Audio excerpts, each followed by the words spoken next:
মানুষের জীবন ভাবতে ভাবতেই শেষ হয়ে যায়। একটি মধ্যবিত্ত ঘরের ছেলে, সে ছোটবেলা থেকেই স্বপ্ন দেখতো সে বড় হয়ে একটি তিনতলা বাড়ি বানাবে। তারপর সে মনে মনে ভাবতে লাগলো, তিনতলা বাড়ি বানাতে হলে আমাকে মানুষের মতো মানুষ হতে হবে, ভালোভাবে লেখাপড়া করতে হবে।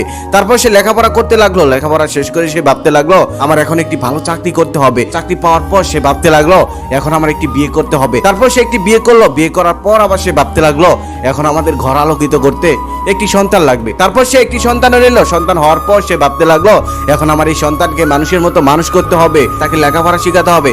তারপর তার সন্তান বড় হলো, লেখাপড়া শেষ করলো, একটি ভালো চাকরিও নিল। তবে তার বাবা সেই স্বপ্নটা, তিনতলা বাড়ি, এখনো করা হয়নি। তখন সে ভাবতে লাগলো, এখন আমার সেই তিনতলা বাড়িটা বানাতে হবে। তারপর সে মনের মতো করে সেই বাড়িটা বানালো, যেমন তার স্বপ্ন ছিল ঠিক তেমনই বানালো। নিজ হাতে সাজিয়ে গুছিয়ে বাড়িটা বানালো। বাড়িটা কমপ্লিট হওয়ার পর সেই বাড়িতে উঠলো, কিন্তু বাড়িতে ওঠার কিছুদিন পরেই লোকটা মারা গেল।